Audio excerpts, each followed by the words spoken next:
অল্প কিছু ডকুমেন্ট দিয়ে আপনি আপনার অ্যাপ্লিকেশনটা কন্টিনিউ করতে হবে। দ্যাট মিনস শুধুমাত্র পাসপোর্ট, একাডেমিক ডকুমেন্টস এবং আইএলটিএস স্কোর দিয়ে আপনি সাইপ্রাস স্টুডেন্ট ভিসাতে অ্যাপ্লিকেশন করতে পারবেন।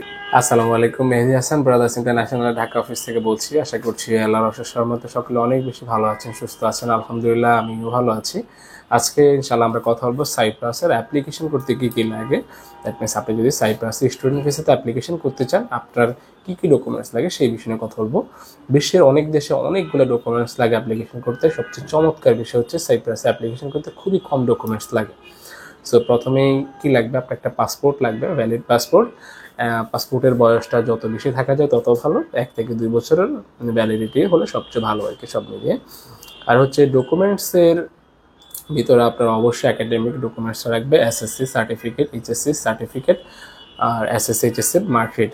আর অনেকেই দেখা যায় যে এইচএসসি কমপ্লিট করার পরে প্রফেশনাল সার্টিফিকেট আছে। আপনারা অবশ্যই আপনাদের বোর্ডে গিয়ে বা প্রতিষ্ঠানে গিয়ে আপনার মেইন সার্টিফিকেটের জন্য অ্যাপ্লিকেশন করে মেইন সার্টিফিকেটটা তুলে নেবেন। সবচেয়ে বেটার আপনি যদি আপনার শিক্ষা বোর্ডে চলে যান। অনেক সময় দেখা যায় আপনার প্রতিষ্ঠানে সার্টিফিকেটগুলো আসতে অনেক সময় লাগে, সেই ক্ষেত্রে আপনি বোর্ডে গিয়ে যদি মেইন সার্টিফিকেটের জন্য অ্যাপ্লিকেশন করে দেন, খুব দ্রুত সময়ের ভিতরে আপনার মেইন সার্টিফিকেট ইস্যু হয়ে যাবে এবং মেইন সার্টিফিকেটগুলোকে নিয়ে আপনি অ্যাপ্লিকেশন করতে পারবেন। সো যারা আপনার সাইপ্রাসে অ্যাপ্লিকেশন করতে চাচ্ছেন, আপনাদের প্রথম কাজটা হচ্ছে আপনাদের একাডেমিক সার্টিফিকেটগুলো এসএসসি এইচএসসি দুটো ডকুমেন্টসটাই আপনারা অনলাইনে অ্যাটেস্টেশন করে ফেলবেন। আর যারা মাস্টার্সে অ্যাপ্লিকেশন করতে চাচ্ছেন, আপনারা এসএসসি এইচএসসি এবং ব্যাচেলর সার্টিফিকেট মার্কশিটগুলো অ্যাটেস্টেশন করে ফেলবেন। আরেকটা বিষয় খেয়াল রাখবেন, এটা খুবই খুবই ক্রুশিয়াল একটা পয়েন্ট, সেটা হচ্ছে যে স্পেলিং মিস্টেক। আমাদের দেখা যায় যে নিজেদের ডকুমেন্টসে দেখবেন, আপনার সকল ডকুমেন্টস চেক করবেন। আপনার ডকুমেন্টসে আপনার নাম, আপনার ডেট অফ বার্থ এটা ঠিক আছে কিনা, আপনার বাবার নাম, আপনার মায়ের নাম ঠিক আছে কিনা। ঠিক আছে, আপনার ডকুমেন্টসে আপনার নাম, আপনার বাবার নাম, আপনার মায়ের নাম, এই তিনটা জিনিস এবং ডেট অফ বার্থ সকল ডকুমেন্টসে, সার্টিফিকেট, মার্কশিট, এনআইডি, পাসপোর্ট, সকল ডকুমেন্টসে বা আইএলটিএস স্কোর সকল ডকুমেন্টসে ঠিক আছে কিনা এই জিনিসটা অবশ্যই চেক করবেন। যদি ঠিক না থাকে সেই ক্ষেত্রে দ্রুত আপনারা কারেকশনের জন্য দিয়ে দিবেন। সো যত দ্রুত আপনি কারেকশনের জন্য দিবেন, তত দ্রুত আপনি সেটার আউটপুটটা আপনি পেয়ে যাবেন। থার্ড যে জিনিসটা আছে সেটা হচ্ছে language certificate, that means IELTS বা পিটি সার্টিফিকেট।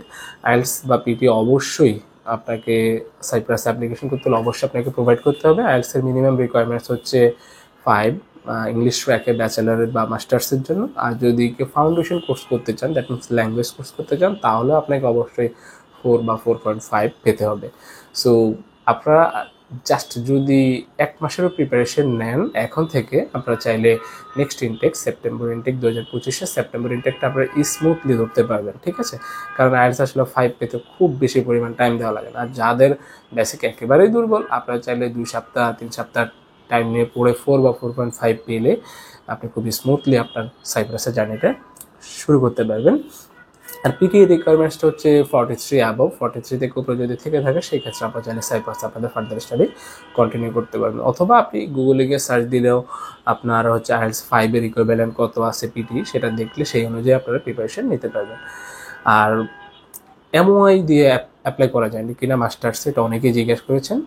আপনি ব্যাচেলরে যদি ইংলিশটাকে পড়ে থাকেন, মাস্টার্সে অ্যাপ্লাই করতে পারবেন কিনা, এটার উত্তর হচ্ছে না। আপনাকে অবশ্যই আইএলটিএস বা পিটি থাকতে হবে। এমওআইটা আপনি সাপোর্টিভ হিসাবে দিতে পারেন, বাট খুব ফলপ্রসূ কোনো কিছু হবে না একে।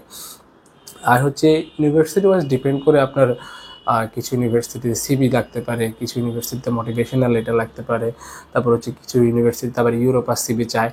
বিশেষ করে এগুলো হচ্ছে মাস্টার্সের অ্যাপ্লিকেন্টদের জন্য। অনেকের দেখা যায় যে লম্বা একটা গ্যাপ হয়ে যায়, যেহেতু সাইপ্রাসে লং গ্যাপ অ্যাকসেপ্ট করে ব্যাচেলর হোক মাস্টার্স হোক। সেই ক্ষেত্রে আপনি চাইলে মোটামুটি একটা এক্সপ্লেনেশন দিতে পারেন যে আপনি আফটার স্টাডি আপনি জব করেছেন বা কোথায় জব করছেন, একটা জব সার্টিফিকেট চাইলে আপনি প্রোভাইড করতে পারেন। সেই ক্ষেত্রে আপনার স্টাডি গ্যাপটা কাভার হয়ে যাবে ইনশাআল্লাহ। এই অল্প কিছু ডকুমেন্ট দিয়ে আপনি আপনার অ্যাপ্লিকেশনটা কন্টিনিউ করতে হবে। দ্যাট মিনস শুধুমাত্র পাসপোর্ট, একাডেমিক ডকুমেন্টস এবং আইএলটিএস স্কোর দিয়ে আপনি সাইপ্রাস স্টুডেন্ট ভিসাতে অ্যাপ্লিকেশন করতে পারবেন। এর পরবর্তীতে ভিসা সিকিউরিটির জন্য, ভিসা অ্যাপ্লিকেশনের জন্য আপনার আরও অনেকগুলো ডকুমেন্টস লাগবে। তারপরে পুলিশ ক্লিয়ারেন্স লাগবে, মেডিকেল সার্টিফিকেট লাগবে, তারপরে ডকুমেন্টসগুলো, একাডেমিক ডকুমেন্টসগুলোকে অবশ্যই অ্যাটেস্টেশন করতে হবে বিভিন্ন জায়গা থেকে। তারপর আপনার ব্যাংকের যে ডকুমেন্টস থাকবে বা আদার ফাইন্যান্সিয়াল ডকুমেন্টস বা সাপোর্টিভ ডকুমেন্টস যেগুলো লাগবে সেগুলো সব কিছু পরবর্তীতে প্রোভাইড করতে হবে। আপনাদের এই পুরো জার্নিতে, সাইপ্রাসের জার্নিতে আপনারা চাইলে আমাদের শরণাপন্ন হতে পারেন। আমাদের প্রফেশনাল সার্ভিসের জন্য আমাদের কনসালটেন্সি ফ্রম ব্রাদার্স ইন্টারন্যাশনাল যোগাযোগ করতে পারেন। আমাদের প্রতিষ্ঠানের ঠিকানা ব্রাদার্স ইন্টারন্যাশনাল, এটার লোকেশন হচ্ছে মতিঝিল ফকিরাপুল পানি ট্যাঙ্কের সাথে মনিটার লিফটের 12 তলায়। আর আজ তাহলে এই পর্যন্তই। আমাদের অফিসের কার্যক্রম চলে শনিবার থেকে বৃহস্পতিবার সকাল 10টা থেকে সন্ধ্যা 7টা পর্যন্ত। আমার জন্য অনেক বেশি দয়া করবেন। আর সাইপ্রাস সংক্রান্ত কোনো বিষয় জানতে চাইলে অবশ্যই কমেন্ট কিংবা ইনবক্স করবেন। আর স্ক্রিনে দেওয়া হোয়াটসঅ্যাপ নাম্বার চাইলে আমার সাথে যোগাযোগ করতে পারেন। ভালো থাকবেন, সুস্থ থাকবেন। আসসালামু আলাইকুম।